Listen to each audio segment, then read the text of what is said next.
Kristo bavandimwe, Kristo Yesu akuzwe. Kristo Yesu akuzwe. Noheri nziza kuri mwese.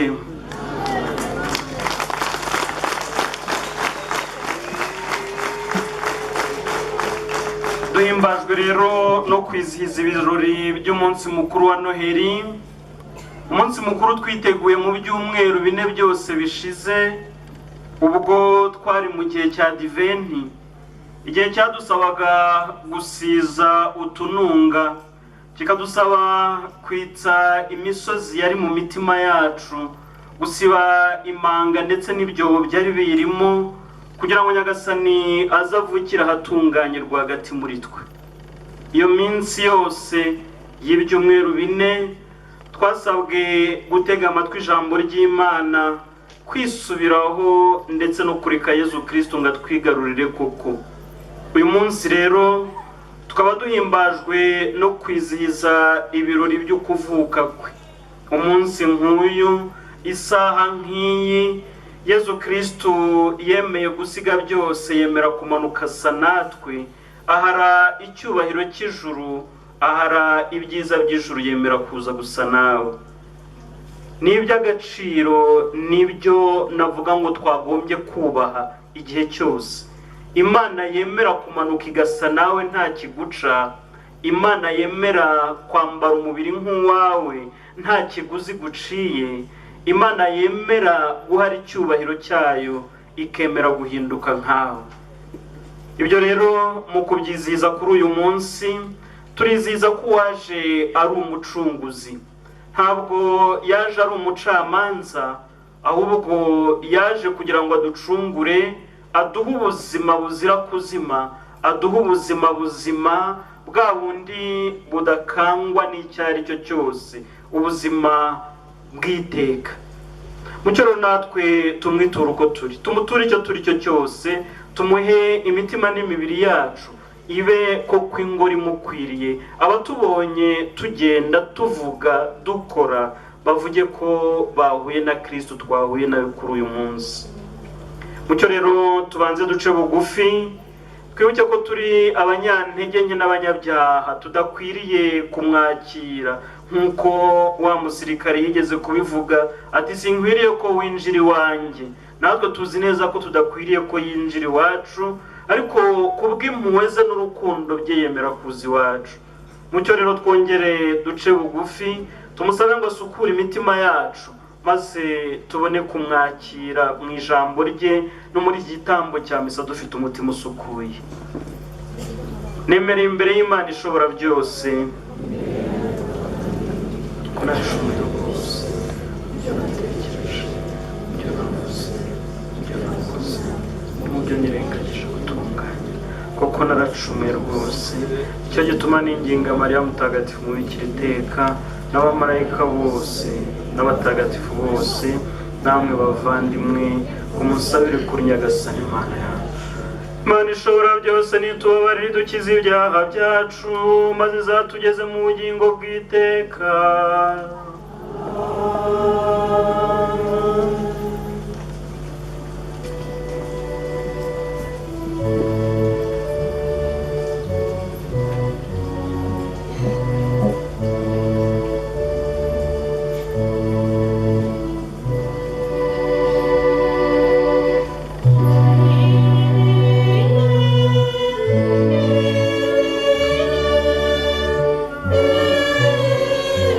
Yeah.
Imana,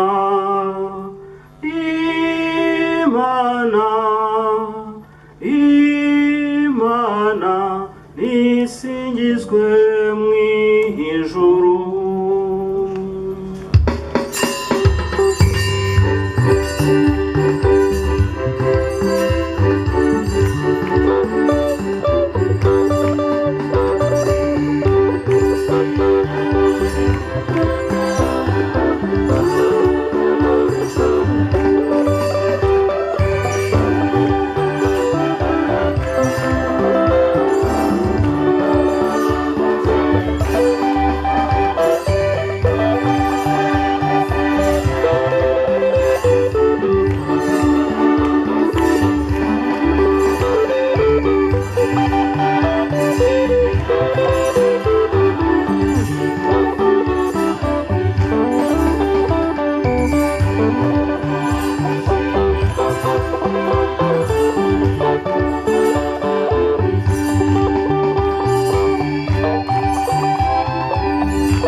nyagasani mana yacu, wowe wahaye iri joro rihire kubengeranamo icyezezi cy'urumuri nyakuri, turakwinginze twebwe abamenyeye ko hano munsi y'amayobera ya Kristo urumuri, uduhe no kuzadabagizwa n'ibyishimo bye mu ijuru, kubwa Yezu Kristo umwana wawe n'umwami wacu, Imana mubana mugatekana mu bumwe bwa Roho Mutagatifu, uko ibihe bihora bisimburana iteka.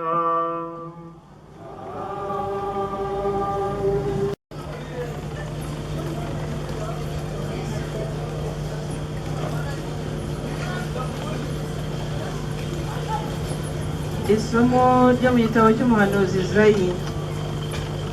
Abantu bagendaga mu mwijima babonye urumuri nyamwinshi, abari batuye mu gihugu cy'icuraburindi urumuri rwabarasiyeho. Wabagwirije neza, ubasesekazaho ibyishimo, none bariho bariyereka imbere yawe, boshya bishimira umusaruro. Baranezerewe nk'abagabana iminyago, kuko wabakijije umuzigo bari bikoreye. Ingiga yabashenguraga ibitugu, n'ikiboko cy'uwabakoreshaga agahato warabijanjaguye nko kuri wa munsi w'Abamadiyane. Inkweto zose z'intambara zarimburaga ubutaka, n'igishura cyose cyazirinzwe mu maraso byarakongotse, boshye inkwi baroshye mu muriro. Kuko umwana yatuvukiye, twahawe umuhungu, ubutegetsi buri mu bitugu, bimuri ku bitugu. Ahawe izina umujyanama w'agatangaza, Imana idahangarwa, umubyeyi iteka, umwami w'amahoro. Hazaba ingoma irambye n'amahoro atagira iherezo ku ntebe ya Dawudi ubwami bwe. Azabishinga kandi abikomeze mu butungane n'ubutabera, ubu n'iteka ryose. Uhoraho umugaba w'ingabo azabisohoza kubera umwete we wuje urukundo. Iryo ni ijambo ry'Imana.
Isomo rya kabiri.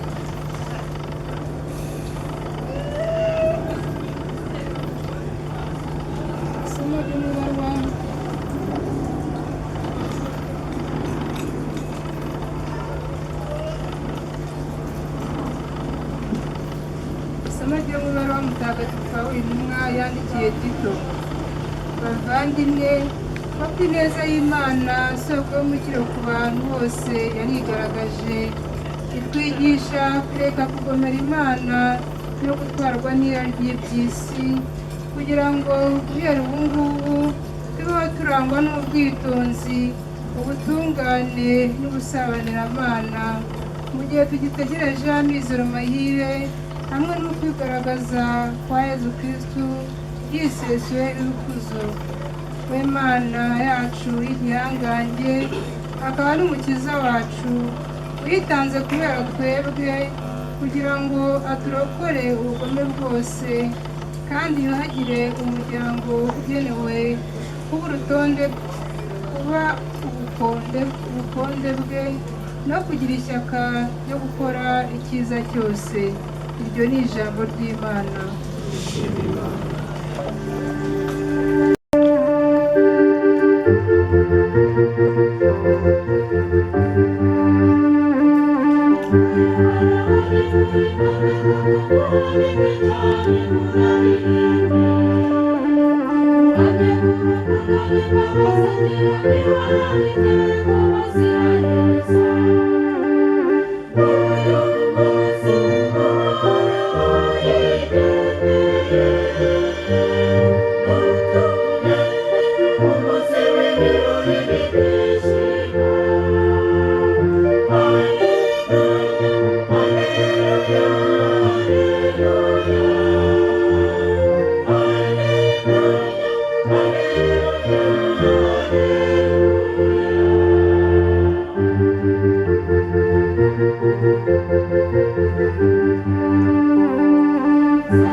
Nyagasani Yesu nabane namwe.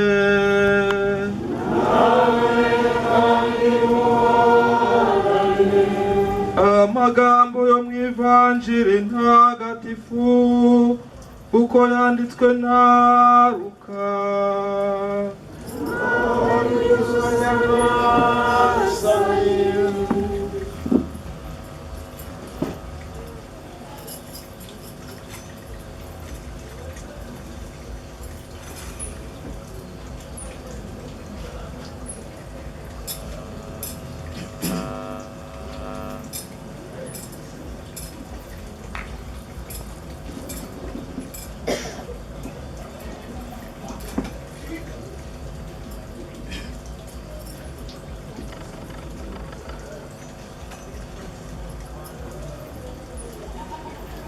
Muri iyo minsi Kaisari Augustino yaciye iteka ryo kubarura abantu bo mu bihugu byose yategekaga.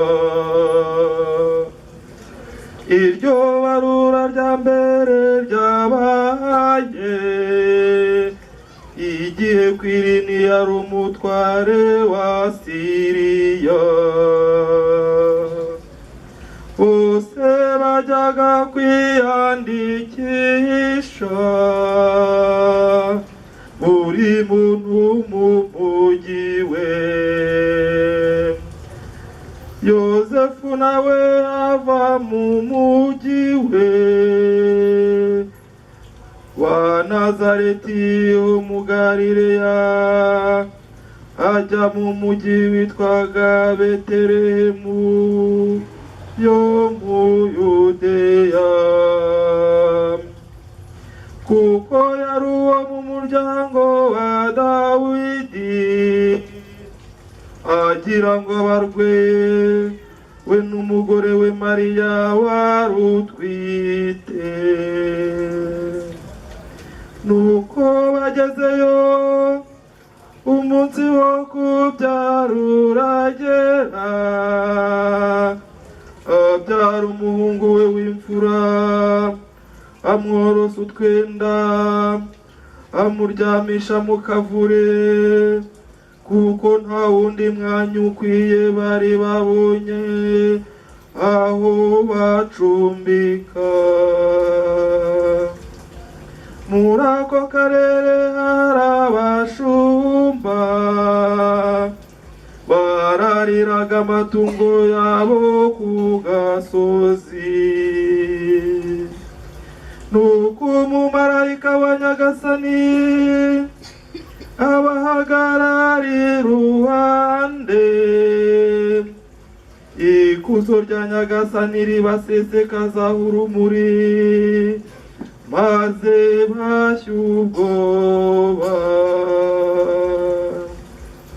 Marayika arababwira ati mwigire ubwoba, kuko mbazaniye inkuru ikomeye cyane izashimisha umuryango wose. None mu mujyi wa Dawidi mwavukishije umukiza, ari we Kristu Nyagasani. Dore ikimenyetso kimubabwira, murasanga uruhinja rworoshe utwenda ruryamye mu kavure. Nuko ako kanya inteko y'ingabo zo mu ijuru yifatanya na wa mumarayika, basingiza Imana bavuga bati, Imana nikuzwe mu bushorishori bw'ijuru, kandi munsi abikunda bahorana amahoro.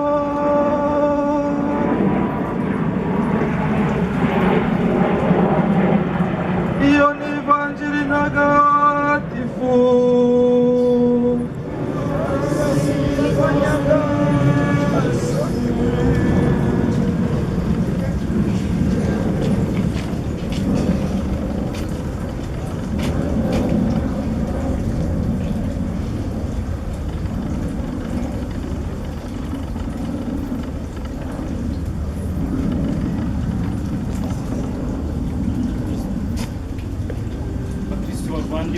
Kristo Yesu akuzwe. Kristo Yesu akuzwe.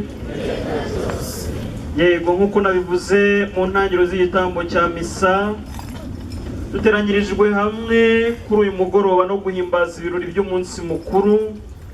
Umunsi mukuru udasanzwe, ni igitaramo gitandukanye n'ibindi bitaramo, igitaramo kidasa n'ibindi bitaramo kubera ko ari umwihariko w'ibitaramo. Ntabwo duteranyijwe n'ikiriyo cyo kurira, cyangwa ngo duteranywe n'ubukwe bwa kanaka cyangwa runaka, ahubwo duteranyijwe n'ubukwe bw'umusumba byose, ari we Kristu wavukiye muri twe muri iri joro. Amasomo matagatifu rero tuzirikanaho muri iri joro akaba agaruka by'umwihariko ku butumwa bw'uwo watuvukiye none, ariko akanamudusobanurira by'ikirenga. Mbere yuko ngera kuri aya masomo matagatifu, nashaka kuvuga mbere na mbere ku bintu bibiri by'ingenzi mu kwizihiza Noheli. Icya mbere, nk'ikimenyetso cya Noheli dusanga henshi, ni ikirugu cyangwa se inzu y'amatungo. Inzu y'amatungo murayizi, mwari mwabona inzu y'inka cyangwa se andi matungo. Muri iyo nzu dusangamo iki? Ahanini dusangamo umwanda cyangwa se dusangamo amase, tugasangamo icyarire cyangwa ibyatsi, tugasangamo n'ibindi bintu bijugunyanze ku buryo butandukanye. Yezu Kristo mu kwemera kuvukira mu kirugu yashakaga kwemera kuvukira mu buzima bwa buri wese busa n'iyo nzu y'amatungo. Ubuzima bwanjye nawe twabugereranya n'iyo nzu y'amatungo dusangamo byinshi bisa n'ibyo dusanga mu buzima bwacu ndetse n'ibyo dusanga muri icyo kirugu. Ubuzima bwacu dusangamo uwo mwanda utandukanye, umwanda ugaragazwa n'ibyaha byacu, umwanda ugaragazwa n'intege nke zacu, umwanda ugaragazwa n'ububi bwa mwene muntu cyangwa se ikibi cyaritse umutima wacu. Ugasangamo urwango, ugasangamo inabi, ugasangamo ubuhemu n'ubugizi bwa nabi, ugasangamo ishyari, ugasangamo kwikunda kurenze, ugasangamo kwikubira, ugasangamo n'ibindi bibi byinshi ntiriwe ndondora. Ibi bibi byose bigasa na bya bindi dusanga muri cya kiraro cyangwa se muri ya nzu y'amatungo Yezu Kristo yemeye kuvukiramo. Ariko nanone muri uyu mutima wacu dushobora gusangamo n'ibindi byiza byinshi, ari nabyo dukwiye guha agaciro kurusha ibibi biwurimo. Kristo nubwo yemera kuza kuvukira muri ubwo bukene bwacu, Kristo nubwo yemera kuza kuvukira muri uwo mwanda w'umutima wacu, ntabwo atwinuba namba, nta twinuba bibaho. Uwo Kristo nyine aza dusanga uko turi, uwo Kristo aza gusanga uko uri, uwo Kristo aza yiyemeza kugusukura, nk'uko Pawulo mutagatifu yabitubwiraga mu isomo rya 2 twumvise aho yandikiye Tito ko uyu Kristo aza ashaka kudusukura ngo tubeho turi abazira cyasha, tubeho turi abazira bwandu, tubeho turi abazira ubuhemu, tubeho turi abazira ikibi. Hari ibibi byinshi bitugira imbata. Nabonye benshi aha turi urubyiruko cyangwa se abenshi aha ari urubyiruko. Hari ibibi byinshi rero usanga kenshi bikomanga ku mitima yacu. Ibyo bibi byinshi bikomanga ku mitima yacu nibyo tugomba iteka ryose navuga ngo kuresista cyangwa se guhagarara gitwari mu kubirwanya. Ibyo bibi byinshi birimo ibiyobyabwenge, ibyo bibi byinshi bikabamo ubujura n'ubusambo, ibyo bibi byinshi bikabamo kwigomeka no kwigira nabi, kwigira ibihararumbu ndetse no kwigira navuga ngo indakoreka. Ibyo ni ibibi nk'urubyiruko biba bikomanga ku mitima yacu, ariko tunafitiye ububasha n'ubushobozi bwo kurwanya. Ubwo bubasha n'ubushobozi Kristo uza kuvukira iwacu niwe uza kudufasha kubitsinda. Iyo umwemereye rero ni naho akwigisha ko hari ibindi byiza byinshi utunze wenda udaha agaciro. Ibyo byiza byinshi nibyo dusanga wenda nanone muri cya kiraro cyacu cyangwa se mu kiraro cy'ubuzima bwacu, aho dushobora gusanga amatungo afite agaciro, tukasanga ubutunzi, tukasanga ndetse n'ibindi byiza nk'ibyo twakwita ingabire za Roho Mutagatifu. Izo ngabire zitandukanye zikaba arizo tugomba guha agaciro no gukuza muri twe, kugira ngo cya kiraro kitaba icy'umwanda gusa, ahubwo ikiraro Yezu aza kuvukiramo mu mutima wacu kikaba ikiraro kimubera icumbi rimukwiriye. Icya kabiri nshaka kuvugaho ni impamvu Yezu Kristo aza dusanga nk'umwana muto. Ese kuki Yesu aza dusanga nk'uruhinja? Kuki atamanutse mu ijuru ngo aze ari umusaza cyangwa umusore? Kuki atamanutse mu ijuru ngo aze adusanga ari umugabo w'igikwerere, ahubwo akaza mbere na mbere ari umwana muto? Yezu Kristo mu kudusanga nk'umwana muto, mbere na mbere yashaka kutwigisha ukwicisha bugufi kw'abana bato. Dore ko no mu ivanjiri henshi usanga tubwira ati mugire umutima nk'uw'abana bato. kugira umutima w'umwana muto si ukugira umutima udasobanukiwe cyangwa utagira ibyo witaho, ahubwo ni ukugira umutima umenya kwicisha bugufi. Hari umuntu werutse kumbwira ati uko kwicisha bugufi bisaba gupfa ku bwirasi, gupfa ku kwishyira hejuru, gupfa ku byubahiro byawe, gupfa kuri kamere, ukumva ko hari ibyo warekuye, hari ibyo witandukanyije nabyo, hari ibyo utakibarirwamo. Yezu Kristo rero mu kwigira umuntu mu mwana muto yifuza ko tunamwigiraho uko guca bugufi, yifuza ko tumwigiraho uko kwicisha bugufi, tukagira ibyo dupfaho kugira ngo duse nawe koko. Ikindi Yezu Kristo gituma aza mu mwana muto no kugira ngo tubashe kumwakira muri kamere yacu ntoya. Yezu Kristo iyo aza nk'umusaza, wenda abakiri bato muri twe twashoboraga kumwishisha no kumwihisha. Yezu Kristo iyo aza nk'umusore, bamwe wenda bari kumutinya ibigango, bakavuga bati ntitwegere umusore nk'uriya. Yezu Kristo ariko aza nk'umwana muto kuri twe kugira ngo tumuterurire ku gituza, yumve imiterere y'umutima wacu wuzuye ikibi, hanyuma ahindure iyo mitima yacu yuzuye ibibi. Numuterurira ku gituza none, numuterurira ku gituza uyu munsi, icyo ari bukore ni uguhindura uwo mutima wuzuye ikibi, akawihindura nk'uwe, wa mutima utuza kandi ukoroshya. Icyo nicyo Yezu yifuza kukugezaho none, icyo nicyo gituma aza dusanga mu ishusho, mu isura y'umwana muto, icyo nicyo gituma kandi aza akavukira mu nzu y'amatungo.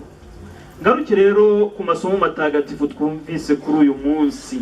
Nashakaga kuvuga ko aya masomo icyo atubwira mbere na mbere ari ubwo butumwa bw'uwo nguwo uje adusanga. Mu isomo rya mbere umuhanuzi Izaya yavuze ngo abantu bagendaga mu mwijima babonye urumuri nyamwinshi. Abantu bagendaga mu mwijima babonye urumuri nyamwinshi. Aha ni wanjye nawe twakwibaza ngo si umwijima tugendamo ni uwuhe, cyangwa umwijima twagendagamo ni uwuhe? Guhera none wenda nyuma y'uyu munsi sinzongera kugendera mu mwijima, kuko ndi buva ahangaha nahawe urumuri. Hari umusaza wajyaga atubwira ati mwahawe akamuri bagenzi banjye ntimugakurire hasi. Guhabwa akamuri, guhabwa urumuri rwa Kristo binagusaba kugenda nk'uko Kristo agenda, bikagusaba kugenza nk'uko Kristo. Gusa ni n'ibyabo muri icyo gihe cy'umuhanuzi Izayi, nabo bagenderaga muri uwo mwijima, ariko natwe hari abakiwugenderamo.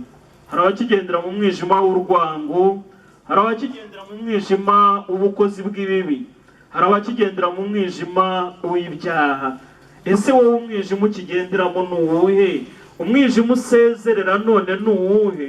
Umwijima uri butungeho urumuri rwa Kristo kugira ngo weyuke uve mu buzima bwawe ni uwuhe?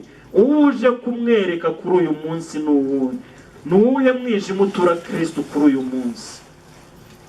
Ngo abo rero bagenderaga mu mwijima babonye urumuri nyamwinshi. Mu gihugu cy'abatuye icuraburindi urumuri rwabarasiyeho.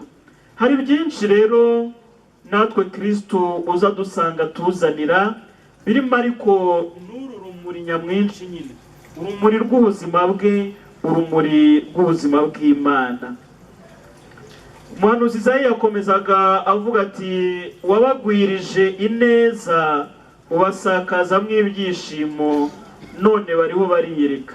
Mu kanya mu ndirimbo y'Imana nisingizwe mu ijuru, natereye akajisho mbona ukuntu twariho twiyereka, nibwira ko twari nk'iyo mbaga, nibwira ko kuko twari tumeze nk'abo babonye urumuri nyamwinshi. Nahise nibwira ko natwe Nyagasani yatugwirije neza, kuri uyu mugoroba tukaba tuje tumushima, tukaba tuje twiyereka, tukaba tuje tuvuga ineza ye. Ariko se niba yaratwiyeretse, niba yaratugwije ineza ye, natwe twaba twumva tugenda tworohewe. Aha mvuze koroherwa mu buzima bwacu, koroherwa n'umuzigo wari wikoreye. Muri iri somo twumvise umuhanuzi Izaya avuga ngo kuko wabakijije umuzigo bari bikoreye, ingiga yabashenguraga ibitugu n'ikiboko cy'uwabakoreshaga agahato. Ese ingiga wikoreye ni iyihe? Ingiga wikoreye ni iyihe ku bitugu byawe? Ingiga ikigushengura ibitugu ni iyihe? Ikiboko kikuriho cy'ugukoresha agahato ni ikihe? Kugira ngo Nyagasani abijanjagurire kuri uyu musozi, kugira ngo Nyagasani abikubohoreho guhera kuri uyu mugoroba. Hari igihe nawe wenda waba wumva hari igikweto kikigukandagiye, ngo inkweto zose z'intambara zarimburaga ubutaka, wasanga nayo hari igikweto nyamunini kikigukandagiye, kikigukandamiza. Wenda igikweto cy'ikiyobyabwenge runaka wananiwe kwibohora, wenda igikweto cy'ingeso runaka wananiwe kurekura, cyangwa se igikweto cy'umuryango wakubereye umusaraba. Uyu munsi Nyagasani rero nitwe aza ashaka kubohora ku buryo bwuzuye. Mu kutubohora kuri ubwo buryo bwuzuye, akaba ashaka ko tuba abigenga koko muri we. Ati hari na cya gikoti cyangwa se igishura cyazirinzwe mu maraso. Icyo gishura cyangwa se icyo gikoti cyanduye rimwe na rimwe kigasanishwa n'uyu mubiri wacu wanduye n'ibyo, ariko rimwe na rimwe kikanasanishwa n'ibyo natwe ubwacu twirwa twigaraguramo umunsi ku wundi. Ibi ni byo Nyagasani rero aza adukiza. Ngo icyo gikoti cyangwa se icyo gishura, ngo ibyo byose byarakongotse. Bikongorwa nande? Bikongorwa na Kristo wemera kumanuka, wemera kwigira umuntu nkawe, wemera guca bugufi kugira ngo umuse, wemera kugusubiza ubumana mu kwambara umubiri nk'uwawe. Uyu Kristo rero kandi ni nawe twumvise muri iyi vanjiri amava n'amavuko ye uko kuri uwo munsi byari bimeze. Ngo bari bagiye mu mabarurwa, bagiye nk'uko Kayizari Augusto yari yaciye iteka, bajya mu murwa wa Dawudi aho Yosefu yakomokaga. Mu minsi ishize duherutse kuzirikana ku nkomoko ya Kristo cyangwa se ku gisekuruza cye. Twasanze ngo ari mwene Aburahamu akaba na mwene Dawudi. Ibi ngibi byari bifite ibisobanuro bibiri by'ingenzi bishaka kuvuga kuri uyu Kristo twari dutegereje wavutse kuri uyu munsi. Uyu Kristo rero kuba mwene Aburahamu cyangwa akomoka kuri Aburahamu bishatse kuvuga ko ari wa Kristo uvuka mu muryango w'isezerano. Isezerano ryagiye Aburahamu uwo Uhoraho yari yarabwiye ati nzakugira sekuruza w'imiryango yose. Yesu Kristo rero avuka muri icyo gisekuru cya Aburahamu kugira ngo yuzuze na wa mugambi wa kera na kare w'Uhoraho kuri Aburahamu, aho yamubwiye ko azahinduka sekuruza w'imiryango yose. Yesu Kristo tuje kuramya kuri uyu munsi akaba umwe mu baduhindura twese abavandimwe. Ubu twese turi abavandimwe muri Kristo, ndetse tukaba tunasangiye igisekuru kimwe ari nacyo gikomoka kwa Aburahamu. Yesu Kristo ariko uyu ni n'umuryango wa Dawudi, n'umuryango wa Dawudi kubera ko ari umwami w'abami. Yesu Kristo ni umwami w'abami, akaba ari we ukomoka muri uwo muryango kwa Dawudi, umuryango wa Dawudi. Asangira rero ubwami bwe kuva muri icyo gisekuru cya Dawudi, asangira ubwo bwami na Dawudi, ariko ubwami bwe bukaba bwa wundi buzira iherezo. Ntabwo ari ubwami bushira, ahubwo ni ubwami buzahora witeka. Uyu Kristo rero twaje kuramya none, uyu Kristo dushagaye kuri uyu munsi akaba ari we utwibutsa ko natwe tumusanga cyangwa tumugana nk'umwami, umwami w'abami uturwa ibishoboka byose, by'umwihariko tukamutura icyo dutunze kirusha ibindi agaciro. Ngo rero bari bagiye kwibaruza mu mujyi wa Dawudi. Ibyo nibyo byari bitumye ngaruka kuri uwo Dawudi, kubera ko Yosefu twumvise ari we nyine wakomokaga muri icyo gisekuru cya Dawudi, mu muryango wa Dawudi. Bagezeyo igihe cyo kubyara kiragera, ngo Mariya abyara umuhungu w'imfura, amworosa utwenda amuryamisha mu kavure. Ni muri ka kavure navugaga, muri ya nzu y'amatungo, inzu yari ahitwa i Betelehemu. Betelehemu rero bikaba bivuga iki? Betelehemu bivuga inzu y'umugati. Inzu y'umugati, Betelehemu. Betelehemu nk'inzu y'umugati rero inatwibutsa ko Kristo wavukiye aho ngaho i Betelehemu ari nawe wagombaga kutubera umugati utanga ubuzima. Ni ukuvuga ngo muri kwa kwemera kuvukira mu nzu y'umugati, mu nzu y'imigati, yemera no kwigira umugati udutangira ubuzima, natwe tukamwakira dutyo, ariko tukabera abavandimwe bacu umugati utanga ubuzima. Ntabwo mpabwa Kristo ngo ngenderaho hanyuma nibereho jyenyine, ahubwo mpabwa Kristo kugira ngo mbere abavandimwe banjye umugati. Iyo mvuze kubera abantu umugati, simvuze kuzajya hariya ngo bagukatakate bakurye, ahubwo mvuze ko mu buzima bwawe bwose ugomba guharanira kugirira uwugirira akamaro.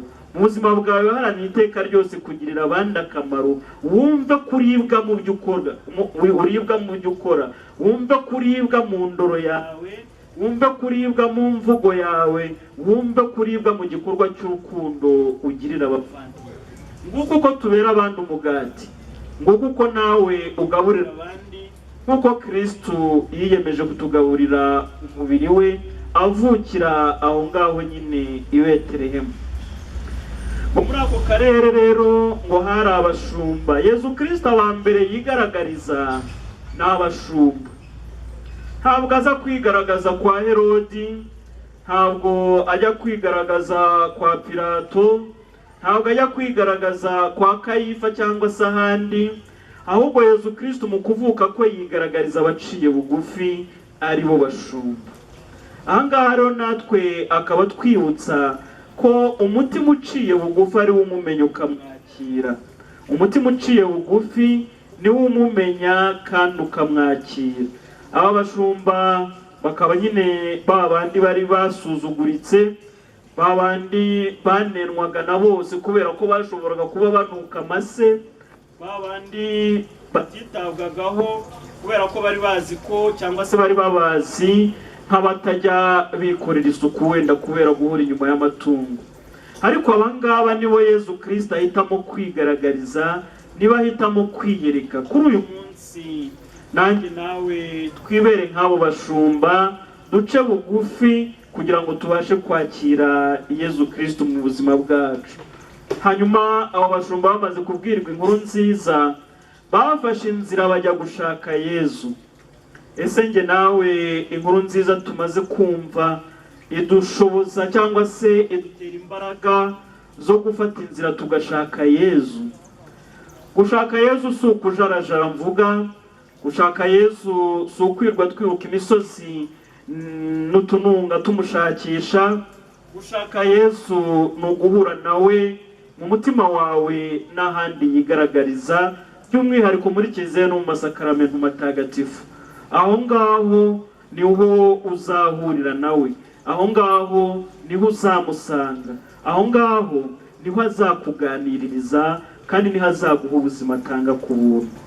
Aba bashumba ngo bamaze kubwirwa iyo nkuru rero, bayifatanyije n'abamarayika kuririmba igisingizo cy'ijuru cyarataga ukuvuka k'umwana Yesu, bavuga bati Imana nisingizwe mu ijuru ndetse no mu bushorishori bw'ijuru.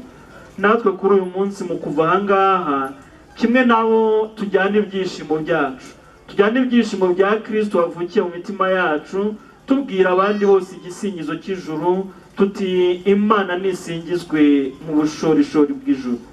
Dusabiranira muri iki gitambo cya misa, dusaba mu Nyagasani Yezu Kristo uvukiye rwagati muri twe, uvukiye mu mitima yacu, natwe aduhe kumubyarira abandi, tumubyarira abavandimwe bacu, tumubyarira abo twasize imuhira. Aho mvuga kumubyarira abandi no kumubashyira, dushyira abandi Yezu mu mvugo yacu, dushyira abandi Yezu mu ndoro yacu, dushyira abandi Yezu mu bikorwa byacu biciriritse. Ntabwo dusaba gukora ibirenze ibyo tudashoboye, tumushyira abandi muri utwo dukorwa duto duto tugaragaza ineza yacu. Nyagasani Yezu nabane namwe.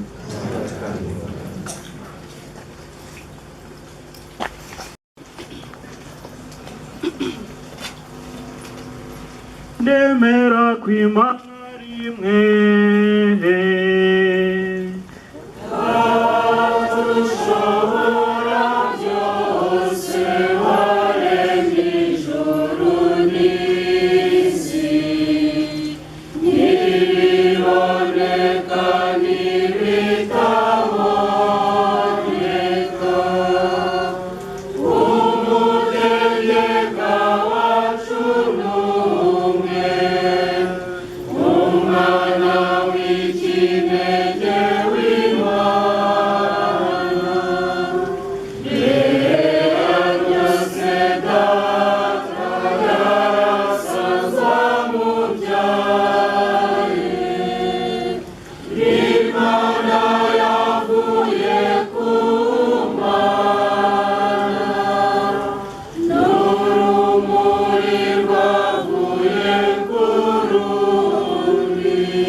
Amen.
bavandimwe umukiza yatuvukiye hamwe n'abashumba tumwegere maze tumusabe ibi bikurikira. Oh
twese uba amasengesho y'abana bawe, maze uduhe kwifuza ibyo ukunda no gukunda ibyo waduhaye Yezu Kristo umwana wawe atuzaniye, ubaho ugateka iteka ryose.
bavandimwe musabe kugira ngo igitambo cyanjye ari nacyo cyanyu kinyure Imana Data ushobora byose.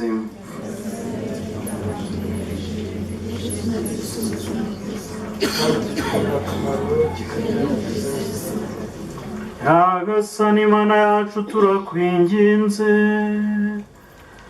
ntogerwa n'iri turo tuguhereje kuri uyu munsi mukuru, maze ingabire yawe iduhe gusa n'umwana wawe, wowe wasabanirije muri we kamere yawe n'iyacu, kubwa Kristo nyine umwami wacu. Nyagasani Yezu nabane na hamwe,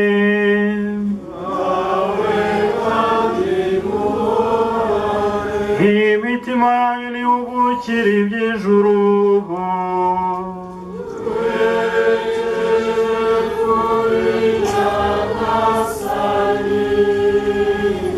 Dushimire Nyagasani Imana yacu,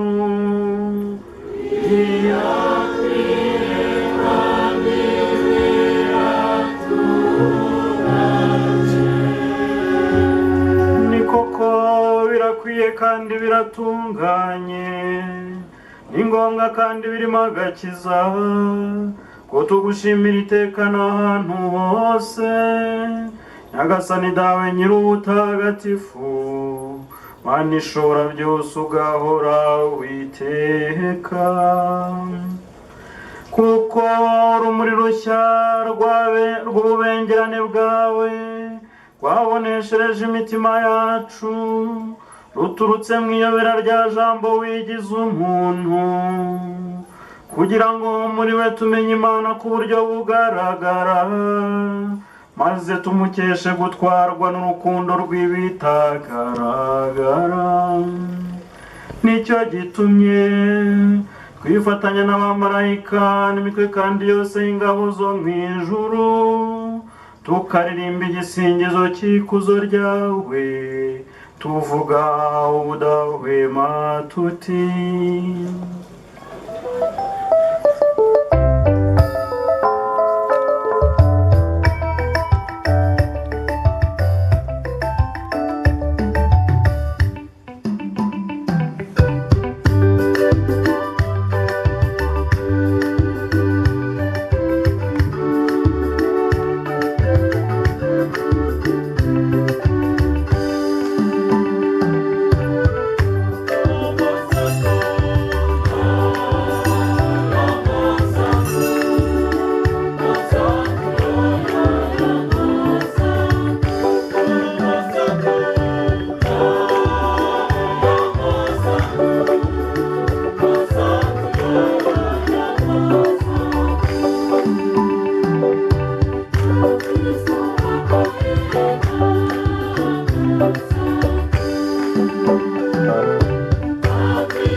nyagasani mu gihe twibuka urupfu n'izuka by'umwana wawe tugutuye umugati utanga ubugingo hamwe n'inkongoro y'umukiro tugushimira ko watumye tuberwa no kugushengerera twaguhereza aya maturo kandi turakwinginga twiyoroheje utwebwe abasangira umubiri n'amaraso bya Kristo Roho Mutagatifu aduhuze twunge ubumwe.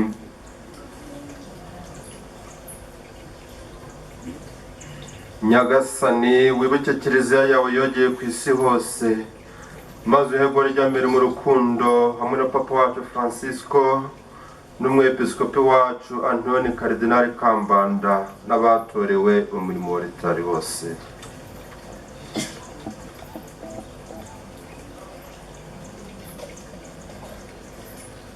Wibuke kandi n'abavandimwe bacu bapfuye bafite ubwizere bwo kuzazuka hamwe n'abandi bose bapfuye usanzwe ufitiye impuhwe maze ubakirire mu rumuri guturukaho.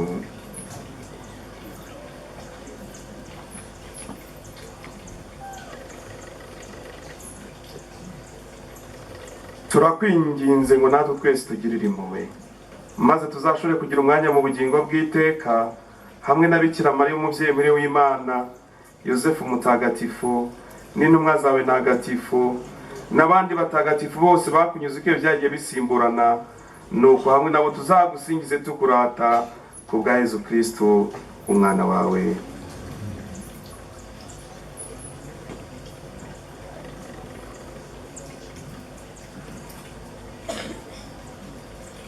Dawe Mana ishobora byose, icyubahiro cyose n'ikuzo ryose ubishyikirizwa na Kristo, ukabihabwa hamwe nawe, ukabihererwa muri we, ubumwe bwa Roho Mutagatifu, uko ibihe bihora bisimburana iteka.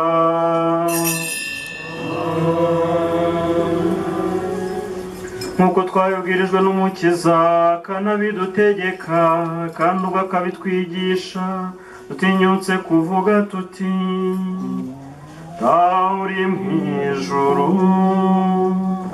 izina ryawe ryubahwe, ingoma yawe yogere hose, icyo ushaka gikorwe munsi kuko gikorwa mu ijuru. Ifunguro ridutungure none, utubabarire ibicumuro byacu kuko natwe tubabarira abaducumuyeho, ntudutererane mu bikoshya, ahubwo dukize icyaha. Nyagasani turakwinginze udukize ibyago byose, ibihe turimo bisakaze mw'amahoro, impuhwe zawe ziturengere, zidukize icyaha cyose, ziturinde n'amakuba yose, mu gihe tugitegereje amizero mahire n'ukuza k'Umukiza wacu Yezu Kristo. Ubwami n'ububasha n'ikuzo ari ibyawe, Nyagasani, iteka ryose. Nyagasani Yezu Kristo abwira intumwa zawe uti: mbasigiye amahoro, mbahaye amahoro yanjye. Ntiwite ku byaha byacu, ahubwo wite ku kwemera kwa Kiliziya yawe, maze ku bushake bwawe uyihe amahoro, kandi uyibumbire mu bumwe, wowe nyir'ingoma n'ikuzo iteka ryose. Nimugire iteka amahoro ya Nyagasani. Mu rukundo rwa Kristo nimwifurizanye amahoro.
hahirwa abatumiwe ku meza ya nyagasani, dore ntama w'Imana, dore ukiza ibyaha by'abantu.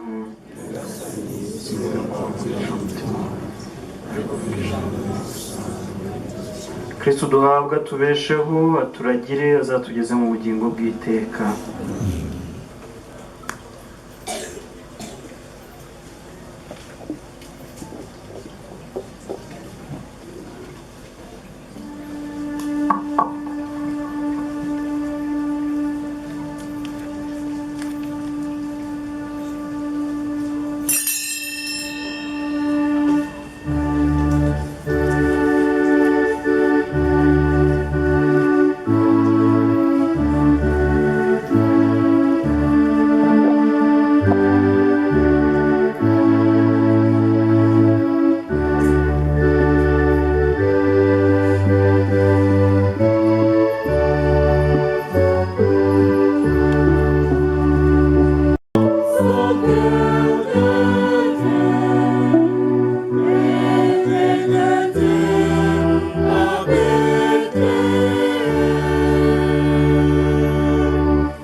Nyagasani Imana yacu turakwinginze, twebwe abishimiye guhimbaza ivuka ry'umucunguzi wacu, udufashe kubaho turangwa n'imigenzo myiza, kugira ngo tuzashobore kubana nawe mu ijuru kubwa Kristo umwami wacu.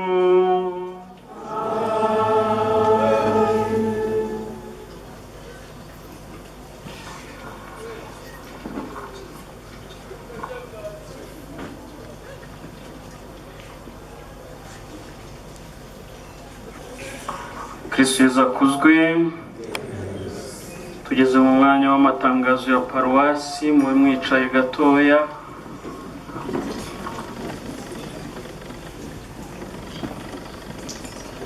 Padiri mukuru ntaze kundeba ikijisho kubera ko tutari kuri paruwasi nyine, ariko tugeze mu mwanya wo kugaragaza ibyishimo byacu.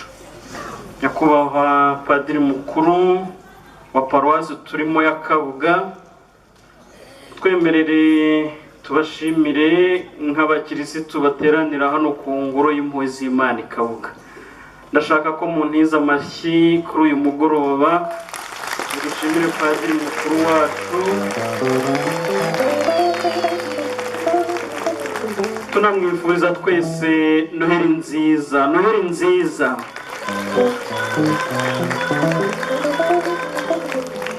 Hari intero nize kandi narayibigishije ubushize, nuko mwayibagiwe, nayikopeye kwa Padiri mukuru, narayiguze.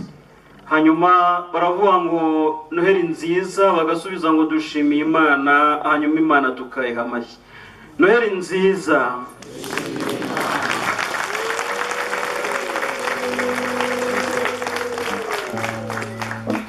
Padiri mukuru rero, Padiri mukuru wacu muramuzi, ni Padiri mukuru Padiri Bizimungu Ildefonsi.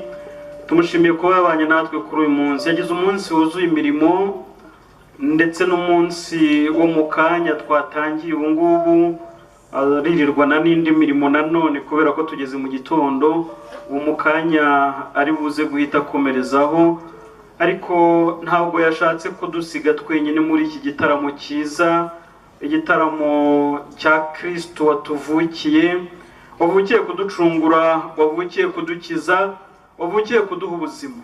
Nyakubahwa Padiri, shimirwa rero kuba wigomwe byinshi, wigomwe ndetse n'agatotsi kawe, wigomwe ikiruhuko ukaza kwifatanya natwe muri iki gitaramo.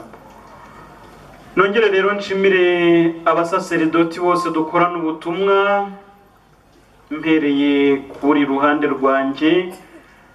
Ndashimira kuba Padiri Dominico Bikorimana, mumfashe tumwakire tumuhe n'amashyi. Baramukisha abakirisitu bari.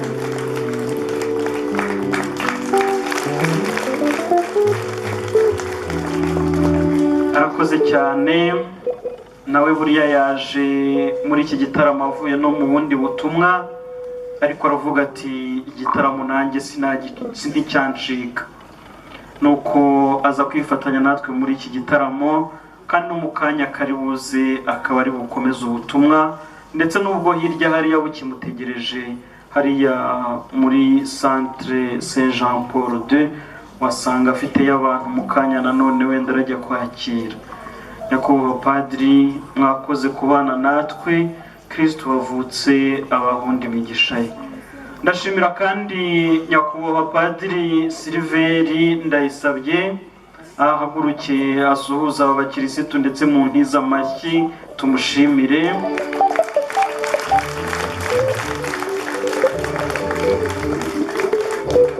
Umaze kumumenyera, Padiri Silveri Ndayisabye ni umupadiri ukorera ubutumwa hano ku ngoro, nk'ushinzwe ubuzima bwa roho. Benshi baza bamugana, by'umwihariko abakenera gutegwa amatwi, bakenera gusabirwa by'umwihariko, baza bamusanga akabafasha. Nyakubahwa Padiri Silveri rero, nawe wumve ko tugushimiye ko nawe wabanye natwe muri iki gitaramo, nubwo n'ubundi uwo bagomba kutwakira uri umusangwa muri uru rugo, muri iyi ngoro y'impuhwe z'Imana. ariko tugushimiye ko nawe utavuze uti jye ndinaniriwe reka njye kwiruhukira nzaba nkomeza ejo. Wakoze rero kubana natwe, nawe Kristo watuvukiye none aguhunda imigisha ye n'ibyiza azatuzaniye. Wongeye gushimira rero nikuza, ntabwo ari uko ari we wa nyuma cyangwa mutoya, nta nubwo ari uko ari we bose baruta, ahubwo nuko nashatse kumwikuza. Nkamwikuza kubera impamvu ebyiri by'umwihariko. Uyu munsi ni umunsi mukuru wa Noheli kuri twese, iyo ni impamvu ya mbere. Uwo akaba Diakoni Emmanuel Vuganeza. Diako, haguruka usuhuza abakirisitu bamushimire.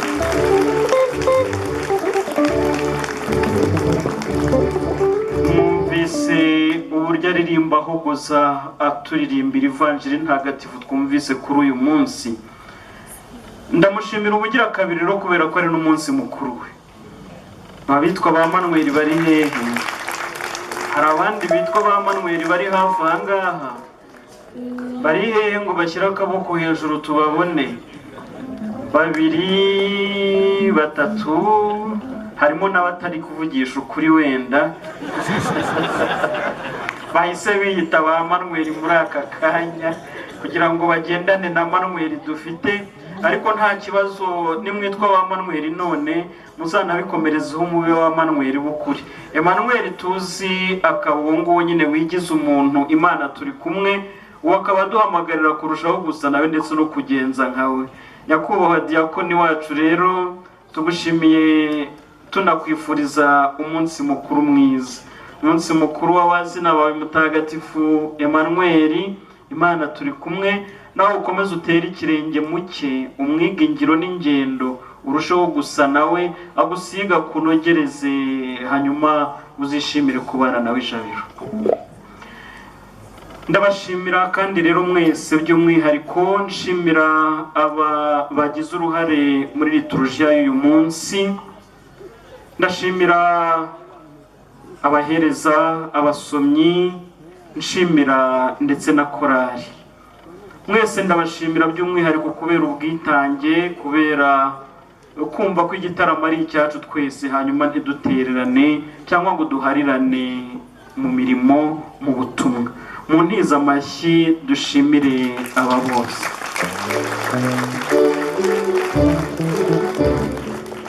Turashimira by'umwihariko abiyeguriye Imana, ntabwo nabibagiwe ahubwo nari mbibikiye, kubera ko nabo bigomwe agatotsi kabo k'uyu mugoroba.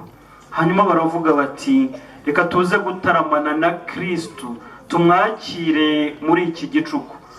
Mwaje rero muri benshi, mwaje kwifatanya natwe kwakira Emmanuel waje atugana, uyu waje kubana natwe.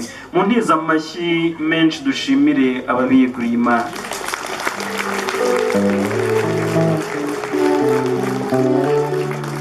Ndashimira rero kandi abadufashije by'umwihariko mu mutekano, nzi neza ko baba bahari hirya no hino, umutekano w'igihugu. Abo ngabo bataguheka kugira ngo tumererwe neza, abo ngabo badasinzira kugira ngo tutagira ikiduhungabanya, abo ngabo bahora iteka ryose batureberera kugira ngo tutagira ikidutesha isengesho cyangwa se guhura n'Imana. Mbashimiye rero hamwe n'abayobozi wenda baba bari rwagati muri iyi mbaga y'Imana, batashatse wenda kujya ahagaragara kubera kwiyoroshya no kwicisha bugufi. Mbashimira ubufatanye mutugaragariza mu kutwemerera guhura na Nyagasani by'umwihariko. Mbashimiye rero ko mutwemerera iteka ryose guhura na Nyagasani, guhura na Yesu.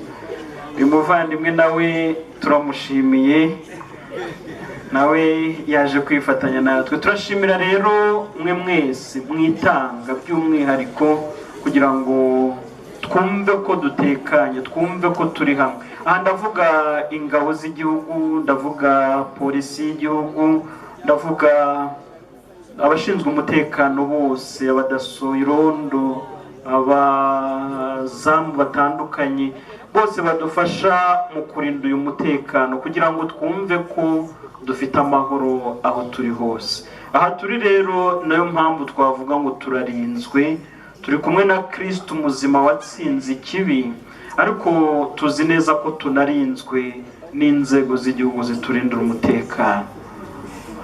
Mu gusoza rero ndabashimira mwe mwese, nari ngiye kuvuga ngo mwihe amashyi menshi.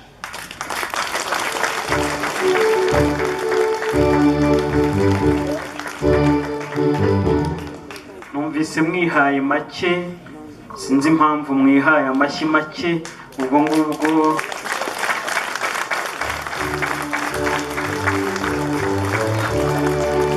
murakoze cyane. Mbashimiye rero ubu bwitange mwatugaragarije. Harimo abakiri bato benshi, urubyiruko rwinshi, by'umwihariko nashaka gushishikariza gukomeza gukunda Imana no kuyikorera.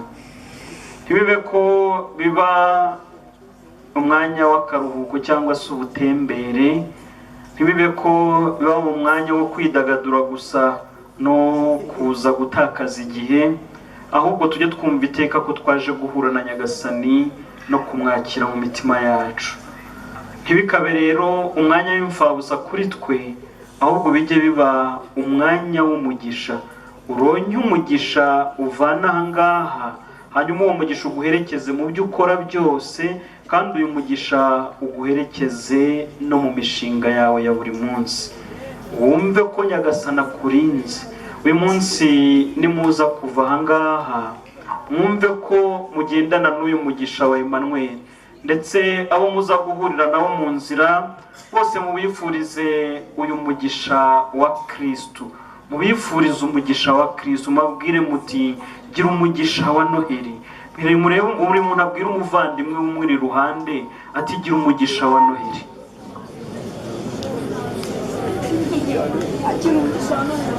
Uyu mugisha kandi ntabwo ari uw'umukino, ni umugisha uzabaherekeza umwaka wose kugeza ku yindi Noheli, umugisha uzabaherekeza mu mirimo yanyu, umugisha uzabaherekeza mu bikorwa byanyu bya buri munsi, umugisha uzabaherekeza mu kazi kanyu.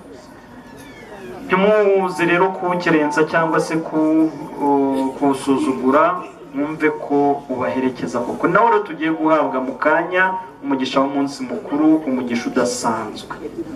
Hanyuma itangazo rya nyuma nsorezaho rero niryo kubibutsa ko ku wa gatatu w'icyumweru gitaha, ku wa kabiri w'icyumweru gitaha, ku itariki 31, ni ku wa kabiri 31, hari igitaramo cyo gusingiza Imana. Icyo gitaramo kikazabera ku ngoro y'impuhwe z'Imana hano muri sale hari inyuma, kikazatangira nyuma y'igitambo cya misa kuri paruwasi ahagana mu masaha ya 3:30. Ubwo rero twese turatumiwe, tuzaza ariko tuzi neza ko atari ubutembere n'ubukerarugendo, ahubwo tuzi ko tuje gusingiza Imana.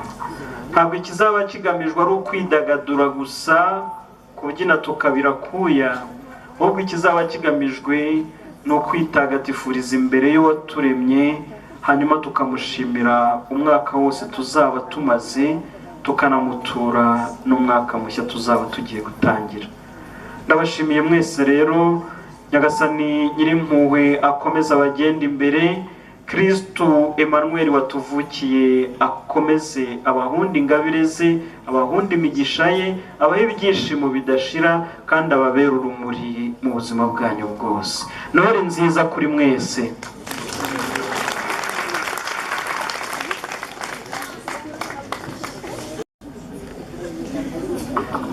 Tugiye rero guhabwa umugisha usoza, umugisha uduherekeza kuri uyu mugoroba ndetse n'ubuzima bwacu bwose, umugisha uzaduherekeza kugeza ku yindi Noheli ndetse no kugera ku iherezo ry'ubuzima bwacu.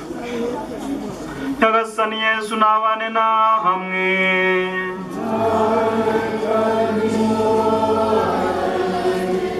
Nyagasani Imana nyir'ubuntu budashira we wamuruye umwijima ku isi hose igihe umwana we Yezu Kristo yigize umuntu, maze ivuka rye ry'agatangaza rigaterera ijoro rihire kugira umucyo utamanzuye, n'abamurure w'umwijima w'ubugizi bwa nabi, maze imitima yanyu ayisakaze mu rumuri rw'imigenzo myiza. We washatse gutuma umumarayika gushyikiriza abashumba inkuru y'imbaje ivuka ry'uwo dukesha umukiro, nasendereza mu mitima yanyu ibyishimo bimukomokaho, maze abagire namwe intumwa zamamaza inkuru nziza ye.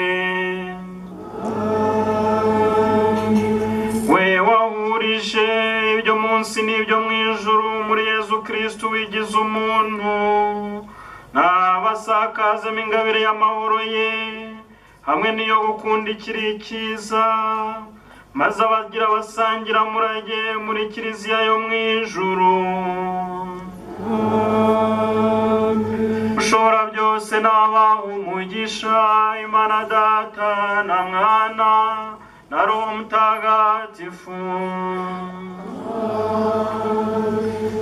nimujyana amahoro n'ibyishimo bya Kristo.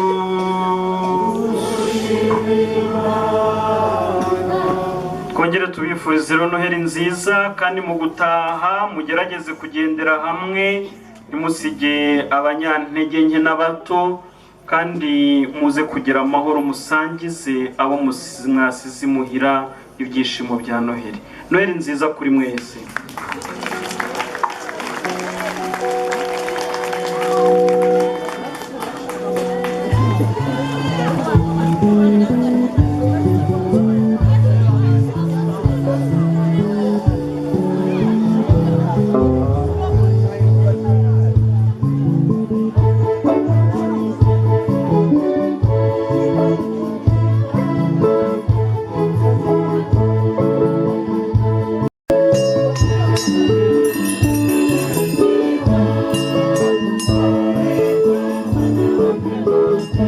Thank you.